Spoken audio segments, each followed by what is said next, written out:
Are you really ready? It's caucus time. It's caucus time. It is caucus time indeed. Let me go and double check and make sure we've actually got everything running here, because there's a few different places where this stuff is going down, and I want to make sure that we are on and live, because we're fighting Caroline Leavitt. The press briefing is about to begin at the White House. Well, folks, if you're with us and not with them, thank you. I promise we won't keep you too long. But we are here again. We were just discussing this. This is no longer a weekly podcast. This is a bi-weekly podcast, which is a fortnight podcast. A fortnightly podcast, because I hate. Can I take a moment for pet peeve before we even introduce in housekeeping? I can't stand the bi whatever thing, both in the LGBT, the B, that's annoying to me, pick. But no, I'm kidding. Well, actually, I'm not. But bi-monthly. What, do you think we need to back up? Because no, keep going. Bi-monthly, bi-weekly, bi-daily, bi-yearly. It could mean one of two things, right? That's why it's called bi, because it could mean one of two things. I know. Like you might be gay or you might not be. This is a psychological operation. MK Ultra did this. Speaking of psychological operations, MK Ultra did this. Is it every other year, or do you mean twice a year? This bi-yearly thing, biannual. This is pick one. Anyway, pick fortnightly. Speaking of psychological operations, let's talk about Israel. Let me know in the chat Iran. before he moves on to serious conversations. Let me know in the chats if you agree with me or not. If this bi-monthly, no, I agree with you, because it sounds I'm like not asking you. I'm asking them. And you have to say like twice monthly to say what you mean to say when you say bi-monthly. If you have to clarify it again, it's terrible. Okay, housekeeping, and then Mason wants to kick off our topic, which I am absolutely ready to rock and roll on. First of all, welcome back on in, folks. It's been a couple of weeks. We are getting into a new schedule, but there's a lot of stuff going on, and the part of that's what we're going to talk about today. There's a big old virtual event that you want to be a part of, geared towards students, but we're not going to turn anybody away. If you're young at heart, you are still allowed to watch. We want everyone there. Or even if you're old at heart, if you can still watch. I sympathize with that remark, but we want you to watch. We'll talk about that in a minute, though. Housekeeping, go to a couple of different websites. Number one, you want these notifications, go to unauthorizedcaucus.com. That's where you will find our Substack. You'll get all the notes. If you just want everything caucus, that's a great place to get the email notifications. And of course, if you want to support this program, there are a couple of great sponsors over there. T-Rex Inc. Use a great big promo code Caucus30 for them. Go to Wide Awake Clothing. The link is in the description of this video or of the podcast. If you're listening, or over on Substack, you can click the link and support them. But as always, say thank you to our sponsors. And then second, go to phyllisschlafly.com. That is, of course, our day job, and a big reason that a lot of these issues are on the top of our mind and yours. Phyllis Schlafly Eagles, you'll find over there at phyllisschlafly.com. Those are the housekeeping things. Also, by the way, wherever you are, if you're on Rumble, like and subscribe to the channel, please. Give us a comment, throw something in the chat, let us know you're here. And then if you're a podcast listener, wherever it is that you are, Spotify or Apple iTunes, whatever it is, go and do us a favor. Give us a little 5-star rating and a review. That goes an incredibly long way. Even if it's just one word, awesome. Mason, get a haircut. Whatever it is, one word is good enough. I'm just kidding. Your hair is fine. That's 4 words. It depends on how fast you say it. We would appreciate that. Those all go toward helping grow this audience, which, of course, if you want to do, you can also just directly support what we're doing, Substack or Rumble, either way, give you an option for that as well. But there's a lot that's happened since we've talked. Ted Cruz and Tucker Carlson got into do we call that a cat fight? It was a little interesting. Well, one of them was called a salacious feline. One of them was called, that's why I said cat fight. Ted Cruz and Tucker got into it. Trump gave 2 weeks to Iran, and then actually that was less than 48 hours. The bombers were already in the air. And then he declared the end to a 12-day war, which he named. And then he's nominated for a Nobel Peace Prize. And then he goes to NATO, and they pony up not just to the 2% they've supposed to have been done. They're going all the way to 5. A lot has happened. And that's only one of the weeks since we've talked to you all. Holy cow. So, Trump and Iran. We've talked a little bit about this, but really the war, quote unquote, kicked off pretty significantly since the last time. So over the last 2 weeks, Iran was saber rattling yet again. Israel decided to go for it and just leveled airstrikes, decimated the Air Force of Iran, which hasn't been the same since the Shah was in charge. But nonetheless, decimated the Air Force, hit a bunch of nuclear facilities, destroyed the enrichment capabilities, supposedly all sorts of stuff, and everyone's rattling for the United States to get in. Trump is holding off, and then says he'll make a decision within 2 weeks. Trump bombs Iran. I'm sorry, I'm giving the synopsis, if that's okay, and then you dive in. Trump bombs Iran within 48 hours of saying he'll give him 2 weeks. Super precise strikes. I think 8 B-2 Spirit stealth bombers delivered 12? 12 of our super awesome 30,000-pound bunker buster bombs, which no one in the world possesses. And even if they did, no one besides the U.S. has an airplane that can actually deliver those. And they were very precise, and there's been all sorts of controversies about whether they were actually devastating or not. And then here we are. Everyone comes to the table. He declares a ceasefire. Both of them break it. He loses his cool on national television, and now everyone is being very nice to the United States of America. We're back, baby. So that's my synopsis of the last 2 weeks. So. I'm giving the short version. What in the world, Mason? What do you think? Yeah, it was. I have to confess, I kind of lost my plan trusting abilities over the last 2 weeks. I'm a plan truster. I've been a plan truster for years, but as this had gone on for about a week, especially once the bombs dropped, I was less of a plan truster. I was like, oh no, are we going to get into another involvement in the Middle East? Because I really didn't want that. The moment that I decided I was a Trump supporter was when Trump started pulling the troops out of Afghanistan. That was the moment, because non-interventionism is very important to me. I mean, that's one of the most critical America First topics.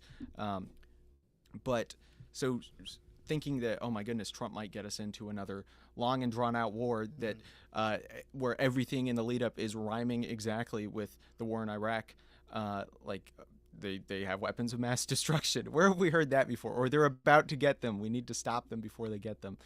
So I was worried, but then. But there's something very interesting about Trump's "I'll decide in 2 weeks" thing, right? Because I think that was really to put a lot of pressure on Israel to say, okay, let's talk about this, because Israel did not have the munitions to keep up their missile defenses for 2 weeks. It was just under 2 weeks that they had left in their stockpiles. So if Trump waited a full 2 weeks, Israel would have just been destroyed.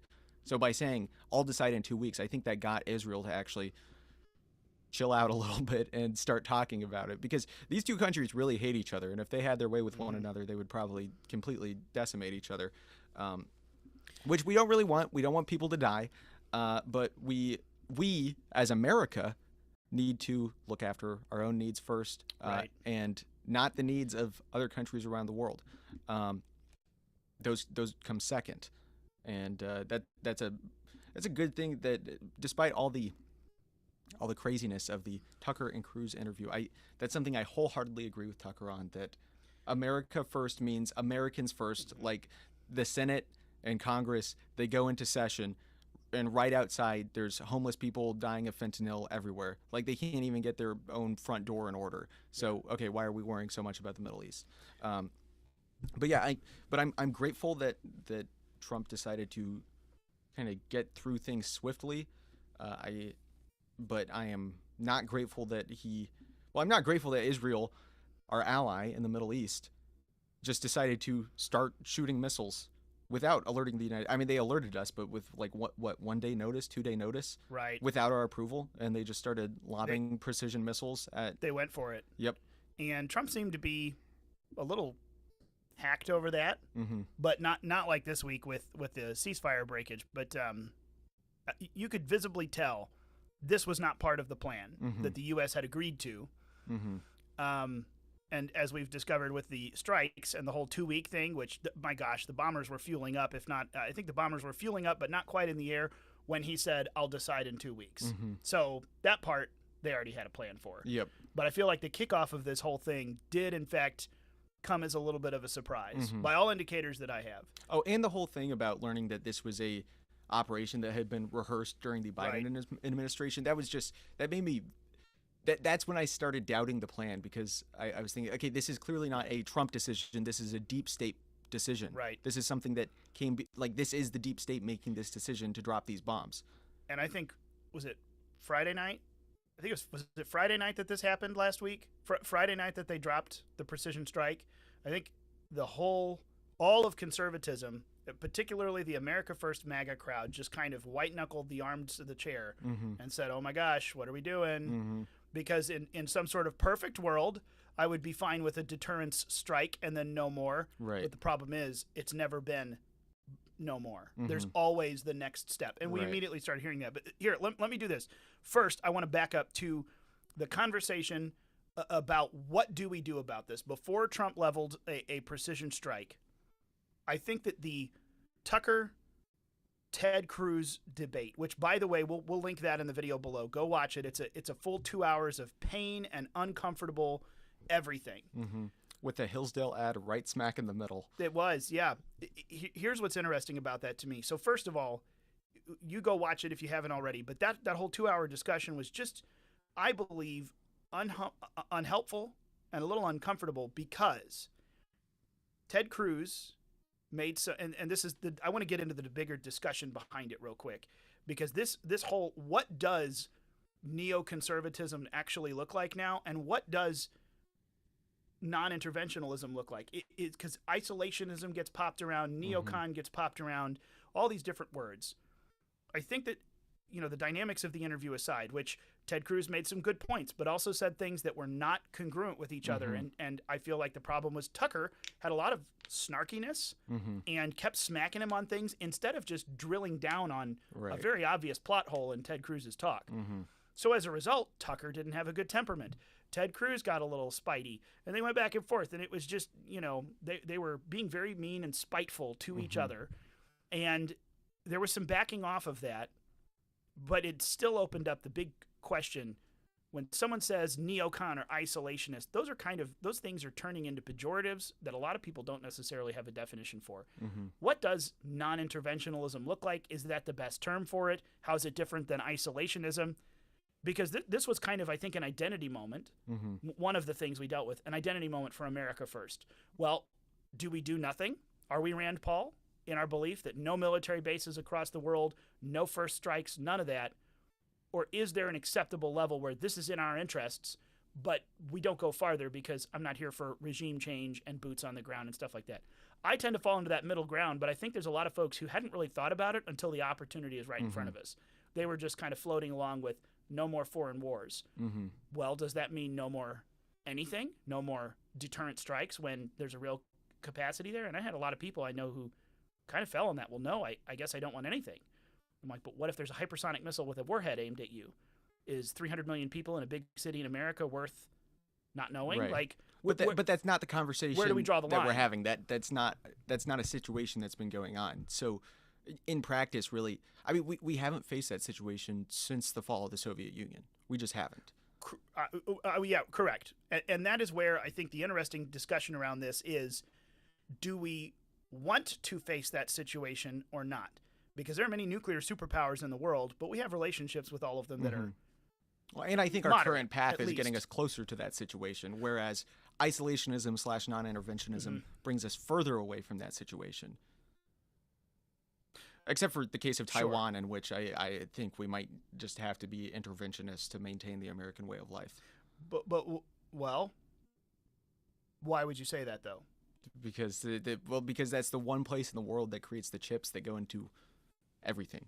From our phones to our dishwashers. I would agree with that. But I'm looking for you to say it out loud if that was it. And that's where I look at this and say, well, as a non-interventionalist, maybe someone would call me an isolationist. One of the Lindsey Graham might call me that, and so might Ted Cruz. But I look at it and say, no, I don't want to get involved unless it really does, in fact, directly affect our interest, and then I want to do the minimal. Right. But that's not a neocon though, because I think at this point it's clear that a neocon is just somebody that has a foreign policy that's Israel first. And I think that's been the definition since the beginning too. Yeah, and I mean, neoconservatism started as Jewish intellectuals who were on the left that realized that the left was seeing Israel as a colonialist, genocidal state, and then they moved over to the right because they're like, oh, our country is being treated badly by the left, so. That's what a neocon is to me. I was going to say neocons. Well, I would disagree with you, but it's because I want to broaden that definition a little bit. But I would say traditionally, and this is where I don't think we understand. We'll call them the war hawks or something. But traditionally speaking, neocons were disaffected liberals who, as the leftist party, the Democrat Party, shifted more toward a radical Marxist position on certain things like supporting, global jihad or whatever it is. This is where a lot of what used to be the progressive liberals in America had nowhere to go. So they started to kind of shift to the Republican Party because there was some fiscal conservatism, but not some of this other stuff. And it was the neoconservatives, the new conservatives. Well, they're not conservatives. Right. They're disaffected liberals who disagree with us on some major issues, even if there's feigned, fiscal responsibility or something like that. This is one of those, in my mind, you have to be a whole conservative. You can't have people who are really fiscally conservative but socially liberal. That's going to have a disconnect somewhere. And here, you can't have people who claim to be fiscally conservative, but they're not really pro-America's interests first. But this is where I would say the neocons, it's not just people having to do with Israel policy. I think there's a bunch of war hawks who just understand that America's profitability and potentially theirs, depending on what stocks they own, is inside the war machine, the military and the defense industrial complex. They're ready to rock and roll on that. Doesn't matter if it's Israel, Ukraine, Russia, anywhere else. I think that the Ukraine-Russia war has shown neocons aren't based on Israel alone. I would call the neocons people who are ready to get, ready to rumble because there's money to be made on the machine of war, and also just implanting ourselves, the hegemony of America everywhere, is an ideology, not just the Middle East, but implanting it into Europe in different places as well. Would you tend to say there are people who fall into that? Because but I still think that I still think now. It in general revolves around Israel. Like neoconservatism, even within the Ukraine-Russia conflict, I think that is still kind of a Israel versus the enemies of Israel type conflict. Which, yeah, and I mean, really, that falls over the entire time. I mean, 48 forward. Because, when would you call the neoconservative movement that ideology and name as having started? I would tend to say the 80s, 90s. Yeah, maybe a little bit earlier than that, because I think it was a reaction to the radicalization of the left in terms of their hatred of colonialism, which started to target Israel because Israel is, they colonized that area, and there can be the debate of like, oh, well, they're coming back to what used to be theirs versus like, oh, it's a new thing. Regardless, Israel within the last century colonized that area. People on the left are anti-colonialists. Other people on the left, the Trotskyists, who like Israel, like these were a lot of people who had a lot of connections to that part of the world. They did not like that there was that strong reaction against Israel, and so that's why they became that's what people mean when they're talking about neoconservatives are Trotskyists, because the first neoconservatives were Trotskyists that were wanting to defend Israel. Yeah. Okay. But yeah, I just really don't think that like the centrality of Israel to the neoconservative foreign policy, we can't. I think that that's an important point about like what that philosophy of foreign policy is. Yeah, you're correct in your in tying these threads together, and that's the thing is this has gone on and morphed, which is where we come back to present day. Ted Cruz, Tucker Carlson yelling at each other in easy chairs. Well, not quite easy chairs, but big plush leather chairs somewhere in Ted Cruz's office. Ted Cruz starts to espouse, in my mind, some sort of middle ground. Like Lindsey Graham is out there just beating the drum of war. Right. Well, he starts to espouse it, but then he kind of stops espousing the middle ground and really starts espousing one side of that. Right, and it was interesting to see because I thought this is revealing in the sense that I think there's some folks out there, generally inside the neocon world, who kind of know better or understand that this is not popular. We're not in the Bush era, and everyone's not mad at the terrorists for blowing up the Twin Towers. Right. Not that actually happened, just that's what everyone's mad on. Sorry, not going down that rabbit hole. But he started to realize that and kind of reined it in a little bit, but it was still unsuccessful in the sense that he kept describing, oh, well, of course, this, America's interests, but also, and I'm like, wait a minute, you're trying to have both ways here, and that doesn't really work. And then that was really the bottom line, shovel aside all of Tucker's snarkiness. There was the fundamental question of why are you so ready to dictate American dollars and foreign policy on other nations when the defense of other nations, even if they're our allies, when we are so jacked up here, why aren't you equally, if not probably more willing to talk about that stuff. Mm-hmm. Why can't we clean up the streets of our friggin' capital? Mm-hmm. But you're ready to go to defense over an ally? Maybe we should go to defending an ally, but this doesn't seem to be a priority for you, and this interventionalism in the world is. Mm-hmm. And that was a very excellent point that I think encompasses most of the America First MAGA movement is take care of this first, this here at home. Right. While that is so broken, how dare you even ask us for anything else? Right. I don't care if it's the right thing to do or it is in our interests. This is not in our interest, what we're looking at on the streets of the big cities of America. Right. And I think that I think a big problem with dealing with these conflicts is that we really need to refashion what our alliance with Israel means, because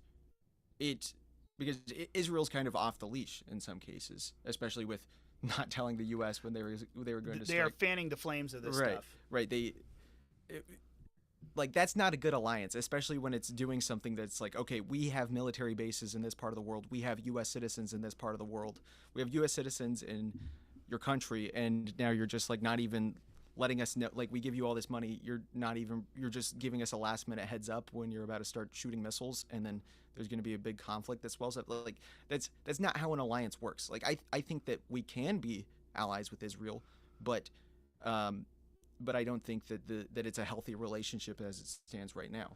Well, and the other, we're not going to turn this into a theological hour show, but Ted Cruz really did rip the Band-Aid off of the entire conversation of two big theological views, the dispensationalist view and the covenantal view, which with just putting aside the actual theology of those two for the moment, on the dispensational side, that turns into foreign policy driving real quick, where basically he articulated it. I literally said, I was taught in Sunday school. Well, foreign policy is not always as simple as a kid's Sunday school lesson. But, I mean, so don't get me wrong. I'm not trying to, in any way, shape, or form, water down solid biblical truths that it doesn't, well, it's more complicated than that. Nope, sorry, murder is wrong, like it's period. But he ripped the Band-Aid off with the whole, in Sunday school I learned, and it's just, to some people, our foreign policy is as simple as the Bible says we're supposed to support Israel. So we support Israel. And I think the next logical question is, well, hold on. I mean, first of all, theologically, to what extent? What is Israel? Like, in Genesis, was he referring to the modern, fairly secular government that rules Israel since 1948? I find that a very difficult case to make, so I don't believe that. I think that's an impossible case to make. I'm being very generous with my words, but you're right. I think that's a load of crock. So, but that's the thing, though. I also understand the biblical sentiment, but it is not so clear-cut as to be the driving force behind foreign policy. And I think a lot more folks are kind of looking at it going, yeah, hold on a minute.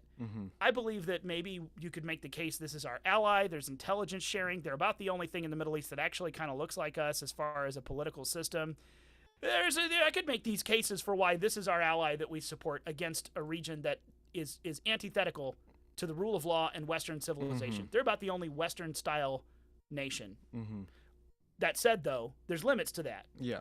And that's defined by your own self-interest. Western-ish style, and they share intelligence with a little asterisk above that. Like, but that's the thing, though. You could make all of those cases, and we could flesh each one of those out with pros and cons, but that's not what Ted Cruz and a lot of people believe. It's just, no, straight up, whatever they're on board with, we're on board with it. Right. And I think that's very good for a lot of people to see, because if there's any who haven't really gone America first on the non-interventionalism yet, you look at that and go, well, hold on a minute. Like that, Tucker asks the question, where's the line? And Ted Cruz is basically saying, well, there really isn't one. Like that's kind of what I ended up hearing. And I don't think I'm off on that. I think a lot of Americans hopefully saw that as a moment of, wait a minute, there has to be lines. Like, where do we go up to what line? Like, be reasonable here. And it wasn't a reasonable position, even though he sounded reasonable in his temperament. So I think that was a huge moment for this discussion to happen. But then Trump actually bombed them. And I don't know if we have any more to cover in that, but that really was the moment of, holy cow, is he going to be trustworthy in defining a line and sticking to it? Or is the next thing going to happen? Well, we need to double check and make sure. So let's just send in a small team, the 75th Rangers or whatever, to check. Special operations. No. Few boots is still boots. And no boots on no ground. We should not do that. We've already crossed one line of like getting involved with our own weapons. We do not need to cross any more lines. And I don't think Trump wants to. And I think that's something important to highlight, that Trump's interests and Netanyahu's interests, I think, are completely opposed on what kind of conflict should be going on in the Middle East. Because I think Netanyahu is really depending on conflict continuing because it protects him. Much like FDR, who was able to serve 4 terms because there was that massive war going on. Well, Netanyahu that's a factor for sure. Very unpopular within Israel. He's the International Criminal Court is coming after him. And like we can talk about like, oh, are these good or bad? Like that's besides the point. The point is that as long as Israel's in a conflict, Netanyahu can stay in power. And he's probably going to have to deal with a lot of headaches as soon as those wars are over, and then everybody can show up with all the paperwork of, hey, like, we don't like some of the things you did. You're going to have to answer for that. Whereas Trump's interests are with having peace in the region. I mean, that's been his goal for a long time. Right. He's been working very hard on that since even before his presidency. He got a ceasefire to start in Gaza, and he was trying to rein back this whole Israel-Iran conflict to keep it from getting worse. And like Trump's actions have always been trying to rein things in, trying to get the excitement to go down, and trying to establish peace. But those are not the interests of the Israeli government right now. Right.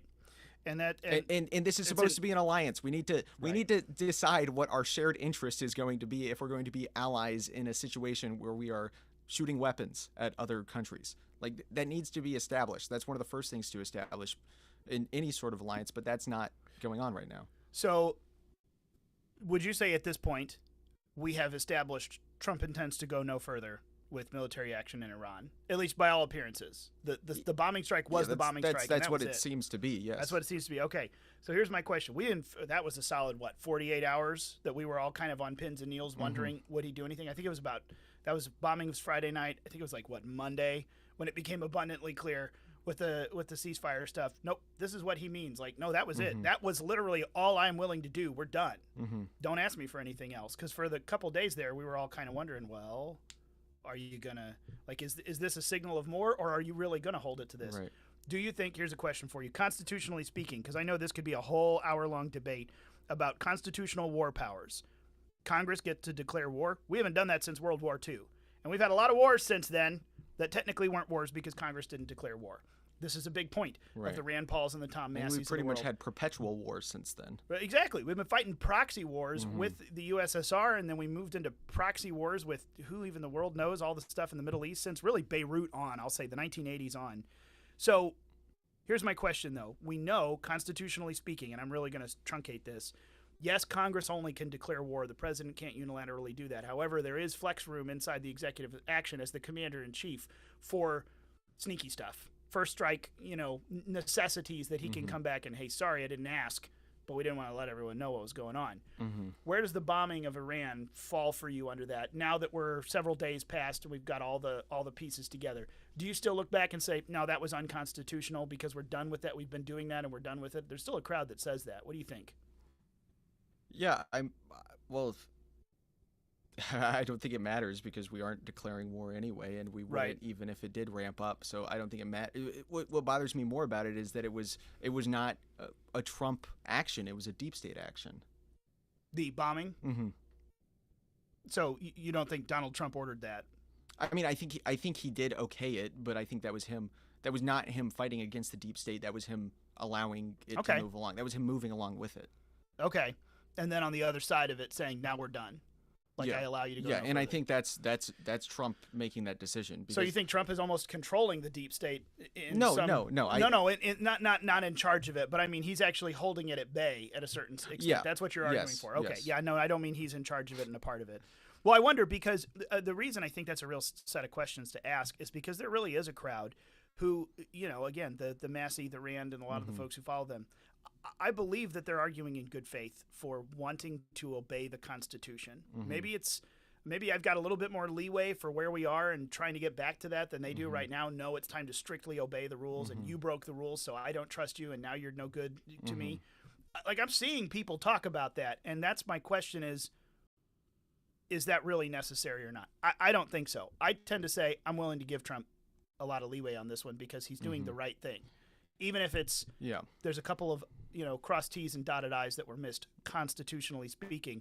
This is a whole lot more restrained and moving back that direction. much more than the And last that's 30 not years. even like a conversation anymore. It's so to complain about, oh, this isn't following the Constitution. Have you been paying any attention to the last half century Well, see, for you and me, of endless war? but again, from Phyllis Schlafly Eagles to radio programs to this and that and the other, I am finding people who really are in that camp. Like, no, I oppose the beautiful bill because there is a provision in it, the moratorium on AI at the state level. That is violating the 10th Amendment. You should sink the bill. That alone is worth not proceeding because Constitution, and I look and I say, well, hold on. Black and white, I understand what you're saying, but also we're not in black and white. We're in gray land, and we haven't been obeying the Constitution. Right. We're trying to get back to that.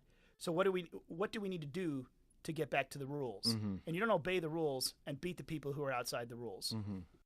You and I are on that page already, but there are a lot of people who aren't, which means there's a lot of folks that are listening or paying attention in this world that are hearing those arguments as well. So I want to just make sure we establish the arguments and not take it for granted. That's all I'm asking for. So anyway, no, I this one is, I think this one was very finely within his executive authority to go ahead and go this far and no farther because of what we're accomplishing.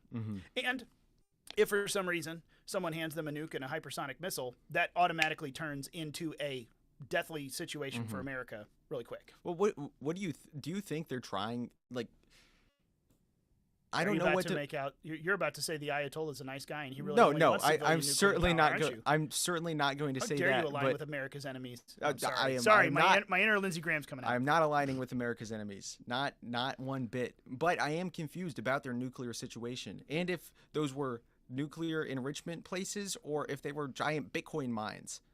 I'm confused about that too, because did you see that? I hear there are good Bitcoin deposits under the mountains of Iran. As soon as the bombs hit, the amount of Bitcoin mining in the world just went boom. Oh, I didn't even notice that. Yeah. Interesting. Because it's the blockchain, so everybody can see it, so everybody knows how much of it is going on. Well, here's my return question then, in the vein of what you just did. Does it matter? Was this really to actually stop a nuclear enrichment program, or was this to satiate a situation and then bring an end to it? Yeah, and I think that's I did what you wanted me to do. But there you go. The whole nuclear issue is really weird because a lot of the standards that we are trying to hold Iran to, and Israel is trying to hold Iran to, Israel has not been held to in regards to their nuclear program. So, like, okay, what's going on? I'm very confused about what should be done about that region of the world. But I thought that this was important to bring up because Israel has an unknown amount of nuclear weapons that they don't deny having and they don't admit to having, and they are not inspected by the what's it called, the Nuclear Commission of the United Nations.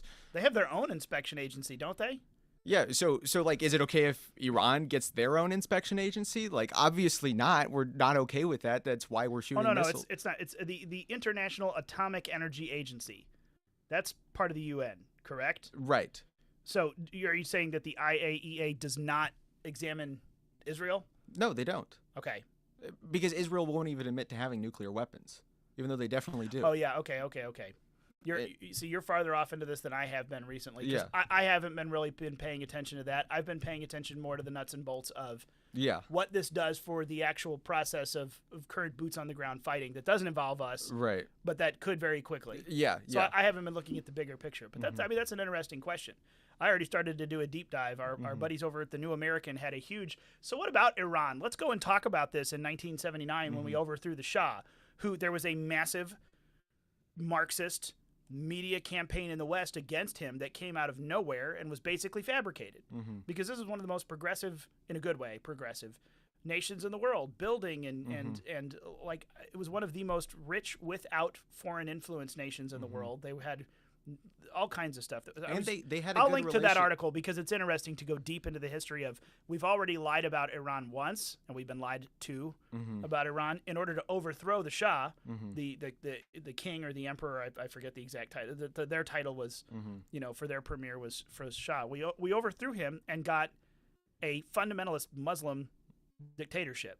Yeah, that was bad news. And now, when you tell me about how bad they are, part of me wants to agree, and the other part of me says, you already lied to me once in the late 70s about this, so are you telling the truth? Right. Not that they're good guys, but I don't believe you. And we can't do regime change well anyway. So even if it was like, this guy has to go, that really can't be up to us to decide who's in charge, because that has never worked before when the U.S. decides, okay, new person in charge now. And see, there we're back to the interventionism. We could talk all day long whether a country is good or not and a threat to us or not, but when we're the ones tinkering and meddling, Right. Ukraine, Iran, countless places, well, guess what? Bad things happen because we should not be meddling. That's always just going to make it worse. No matter what, that is going to make it worse because it destabilizes everything. Even if everything's not awesome, it makes it worse. Right. The track record there is pretty solid. So, moving, and I'm because there's so much on this. I'm pulling things up to put in the links, by the way, for you to go off and explore some of these different tangents without us. But moving forward to this week, Monday, Trump literally just announces on the internet through a Truth Social post, the 12-day war, in parentheses, that's what we should call this because it's a great name. The 12-day war is officially at an end. Everyone has agreed to a ceasefire. And it almost seemed, based on the reactions, like Trump had texted Netanyahu and the Ayatollah and said, hey, are you willing to stop? Yeah, I'd talk about that.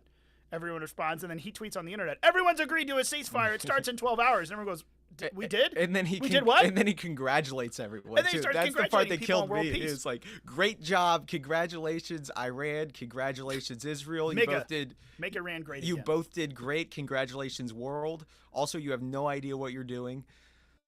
Well, it kind of, that all struck me as funny. But what happened is he trots out this plan as if everyone's agreed to it. They kind of have to tacitly agree to it.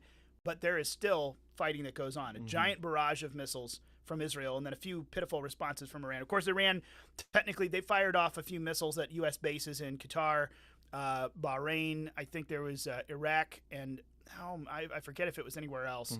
But it may be Kuwait. But they fired off a bunch of missiles, but they gave pre-warning. Right. All of them but one were shot out of the sky. No one was harmed. The one that landed didn't land anywhere that actually hurt anything. It was like, it looked like, okay, Iran has to do something to save face. Right. They wanted to do real. a response, but they also wanted to not get in a bigger conflict with the United States. Which at this point is patently a bad idea because we've just proven to everyone why we can do things no one else can. Well, I don't think they want to get into a conflict with the United States because they would know that they would lose that conflict. Well, and here we go back to Which really makes you have to wonder about all the calculus of like, what do they want? What does Israel want? Well, I don't really understand what either country wants except for to destroy each other. Well, our buddy Josiah Lippincott, who we're going to talk to, by the way, at Collegians 2025, there's your little pre-thing for our final segment we're going to talk about, is of the mind that none of them actually want this to end. We like the stalemate of back and forth because then the Israeli government can grift off of the West for the war machine, and the Iranian government can grift off of the Gulf states for their war machine and help us fight the jihad, help us fight the jihadists. And everyone has a nice little system going on here. To your point, Netanyahu was starting to get in some political trouble and potentially about to lose his power, but war is a great uniter. So it is helpful to everyone to stay in power, to be constantly at war. This we know. So that your point there is good. But anyway, Trump trots out all this ceasefire. Israel breaks it in grand fashion. Iran breaks it as well. And Trump walks out Tuesday morning on the way to the helicopter. If you haven't seen this, this is, Trump all the time, and I made this comment somewhere to someone this week, Trump all the time, in his campaigns would say, oh, these people, everyone was, I don't use filthy language. I don't use that terrible language. I've never used that terrible language. Well, he's on camera using words of profanity at rallies, but it is pretty sparing, and it's typically a little bit with a purpose. Well, the big one trotted out with a purpose. If you didn't hear this, on Tuesday morning, on his way out to the helicopter to get on the plane and go to the NATO summit, people will ask him, hey, what do you think about all this response? They both broke the ceasefire. What do you think? What do you think? What do you think? And here, Trump comes in, and let me see if I can actually play this. It's wanting to autoplay. Let me see if I can get this to play real quick. I'll play you the audio because this is gonna I don't want to mess up our video here real quick. So Trump walks in and has this to say to the reporters. Listen in. Oh, hold on. Israel says that Iran violated the peace agreement and the ceasefire agreement. Do you believe that Iran is still committed to peace? Yeah, I do. They violated it, but Israel violated it too. Are you questioning if Israel is committed Israel, as soon as we made the deal, they came out and they dropped a load of bombs, the likes of which I'd never seen before. The biggest load that we've seen. I'm not happy with Israel. You know, when I say, okay, now you have 12 hours, you don't go out in the first hour and just drop everything you have on them. So I'm not happy with them. I'm not happy with Iran either. But I'm really unhappy if Israel's going out this morning because of one rocket that didn't land, that was shot, perhaps by mistake, that didn't land. I'm not happy about that. You know what? We basically have two countries that have been fighting so long and so hard that they don't know what they're doing. Do you understand that? And of course, they don't know what the bleep they're doing.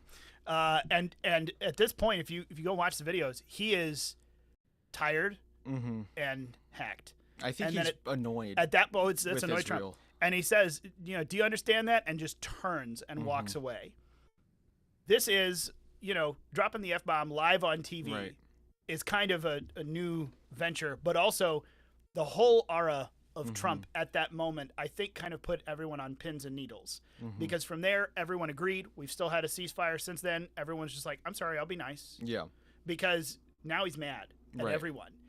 And at this point, the interesting factor for me is because of the ceasefire announcement and all the stuff, to violate that now actually might lose you some of the supporters you had. Like if they say, oh, well, Trump, you should support Israel more. No, you guys agreed, and now you're continuing to do this. Right. You start to lose your favor. Right. And if Israel keeps pushing the envelope, I think they're going to lose a lot more of Trump's favor because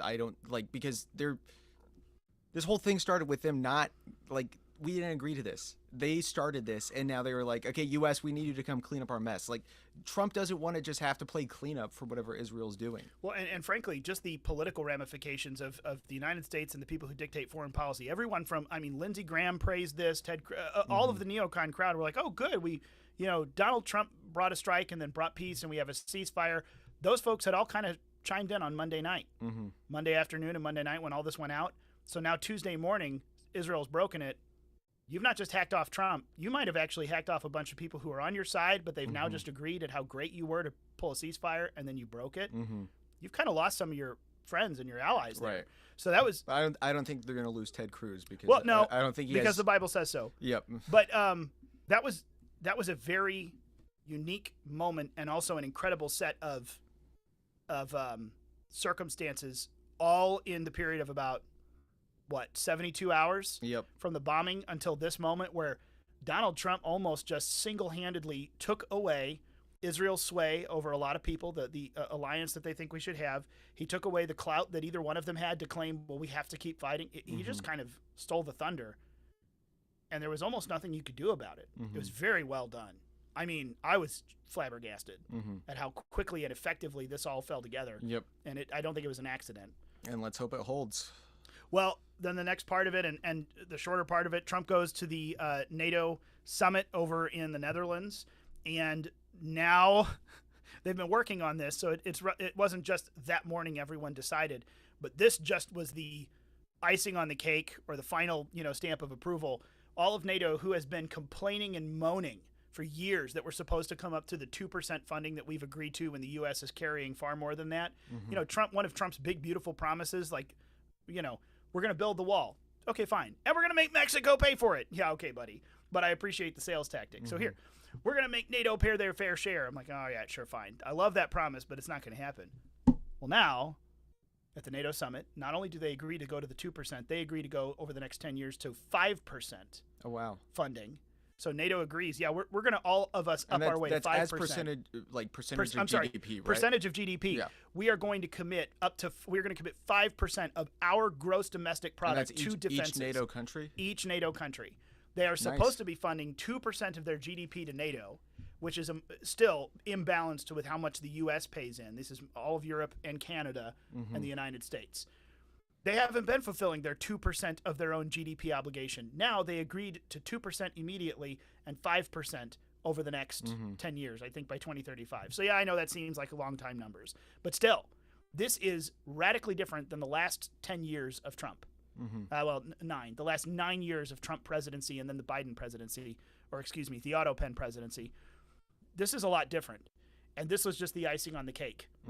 And I saw actually the Secretary General of the UN I've got the clip here, but let me read you what he said. His comments were essentially too long. His words were too long for too long. One ally, the United States, has carried too much of the burden. And President Trump, Donald, you made this change possible. Thank you for having us step up. Like, this is a brand new Secretary General, Mark Rutte. He took over last October. So coming in October and the Trump administration winning office in November, this guy seems to kind of understand the moment we're in. Not only some of the nationalist movements in Europe, but in the United States, like, hey, everybody, we got to start ponying up here and be on good behavior because this isn't going to fly anymore. Because they gave him a bunch of pushback term 1. Term 2, they're not. So that was very interesting. He also, I love, if you want to see Marco Rubio not being able to maintain his cool at a press conference, and I don't mean angry, it's because at one point Trump was describing in a little one-on-one with the NATO Secretary General, you got people, it's like school children. You tell them to behave and they're not going to, and you finally just kind of have to bring down the hammer. So we did, and then the NATO Secretary General says, oh, Daddy's here, and you got to behave now, and yeah. So then they asked him, did you really call President Trump Daddy? And Trump kind of laughs and says, well, yes, we have a good relationship, and moves on into the real. And they asked the NATO Secretary General, did you call him Daddy? And he goes, well, yeah, he deserves it. He literally said that at the press conference. He said, yes, I did, because he is. He's coming in with a commanding leadership, and things in the world are changing. So, yes, he deserves that kind of recognition. And I thought, what in the world are we doing here? Daddy Trump is a real words now out of the Secretary General's of NATO's mouth. It's just wild, the dynamics that have radically shifted. And now my button on this is Steve Witkoff, the special envoy to some of these regions, has announced that there's massive news coming in the next few weeks about the Abraham Accords. You remember that? The big historic peace deal signed back in 2020 amongst, what was that? I think it was primarily the UAE, Bahrain, Sudan and Morocco later joined, but several Arab states and Israel signed these historic agreements in 2020. And then, of course, it kind of went out the window in the Biden administration. But now, apparently, there's some very unexpected nations that are going to be signing on and joining to this in a new way. And that's going to, I mean, if you break that, you're going to be risking Trump's wrath, which everyone has just seen what it looks like or could look like. So the dynamic of the world has just radically shifted over all of this, and also the dynamics of the America First movement have had a real opportunity to define what does America First, American interests first really look like. What's the difference between isolationism or non-interventionalism? Where's our lines? How do we define this? What does that leadership look like? We haven't seen this ever in the era of globalist foreign policy running the show, in the Middle East especially, but for American foreign policy. The Wild West is being tamed. It's wild. And it's Western. It's wild and it's Western. Western civilization. There's the recap. If you haven't gotten all the dynamics behind it, this is, I am so excited because this is one of those, I think this was a huge testing moment for the Trump administration and a proof in the pudding that these next 3.5 years really are going to be just like seismic shift changes in international foreign policy and how geopolitics is working right now. This tells me the war in Gaza is going to get wrapped up and handled in a different way. This tells me the war in Ukraine is going to come down to an end because like now you can't, there's almost this don't mess with Trump. He's telling you to shut up and come to the table. So both of you have to stop because now he's being a lot more tough on Putin with his words than he has been. And of course he has already been a little rough and tumble on the mini dictator on Volodymyr Zelensky, who's being very nice now. This is a whole new set of dynamics. We're going to talk about all that in a couple weeks, aren't we? At Collegians. Tell them about it, Mason. Mark your calendars for July 8th. Tuesday, July 8th. 4 p.m. to 8 p.m. we will be having the Eastern time. 4 to 8 Eastern. We will be having the, what is this, 54th? It's 32nd. 32nd. Yeah, 32nd Phyllis Schlafly Eagles Collegian Summit. We will be live from Rumble DC Studios. You might be seeing Ryan's face. You might be seeing my face. You might be seeing both of our faces. You definitely will be. But we will have a lot of fantastic guests for all of you, and it's going to be a great time. including but not limited to. Who should I reveal? We gotta kind of keep. I think if here's what you need to do. Well, we already said Josiah. We already said Josiah Lippincott. Their big announcement is dropping today. We've already announced it, and you're going to see a big blitz in these final 2 weeks about it. But the speaker list is going out today. You're going to have Deputy Attorney General Ed Martin, Associate Deputy Attorney General Ed Martin. We're going to get to catch up with him, which is great. I know he's a familiar face, but now around the Eagle world, he is a hot commodity to get a hold of because he's very busy and a part of the Department of Justice. Ed Martin's going to be there. Garrett Ziegler will be with us in person. If you don't remember him, he is the driving force behind Marco Polo USA Research. They uncovered the the cesspool of the Hunter Biden laptop. He is a force from White House Trump 1.0. Absolutely awesome guy. And boy, accountability, transparency, he's there. Mike Howell, the president of the Oversight Project, is going to be with us. They are tearing it up on a lot of stuff. Mr. Aaron McIntyre is going to join us as well. You know him, the host of the Aaron McIntyre Show over on The Blaze, the author of The Total State. We've talked to him here on this program before, but he's going to join in. Scott Greer is going to be on with us, another great America First personality. Josiah Lippincott, a fantastic writer. He's a PhD candidate at Hillsdale right now, and someone we've talked to at different points. And there's a few others as well that I'll save back. But, of course, there's going to be a lot about, the legacy of Phyllis Schlafly will be on here. But with each of these speakers, we're going to be getting into really not so much a speech, but a, 40 or 45 minutes discussion with each of them. We're going to go long form. So if you've seen our collegians in the past, those have all been a little bit shorter. We've had a lot of members of Congress and authors and experts file in, and we kind of hit them short one at a time. We're going to go a little deeper this year because this is really the opportunity to build, and that is where our theme sits. Building America's golden age. Trump has referred to that phrase a lot, and really now I think with the last 2 weeks of foreign policy stuff, we are seeing truly the next 3.5 years, we have an amazing opportunity to build the conservative movement in a new way, to build and refashion the Republican Party in the image of that new America First conservatism, to build and refashion the federal government and the state governments of the United States in a different way, because we're dismantling the deep state as best as they can, as quick as they can.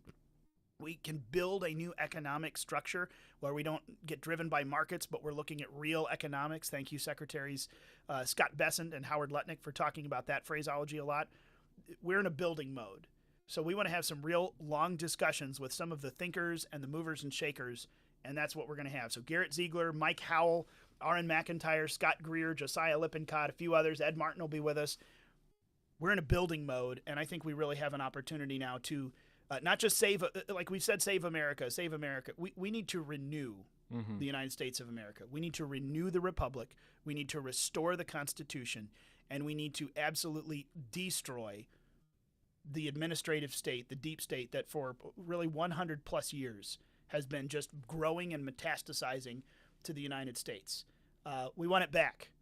And now we got power. So how do we use that power and build? That is going to be a lot of the fundamental core of the questions that we're talking about. So if you want 4 hours of a good time, 4 to 8 Eastern, 3 to 7 Central, we will be on the Phyllis Schlafly Eagles Rumble. We'll be live on X. We'll be live on YouTube and live on Rumble.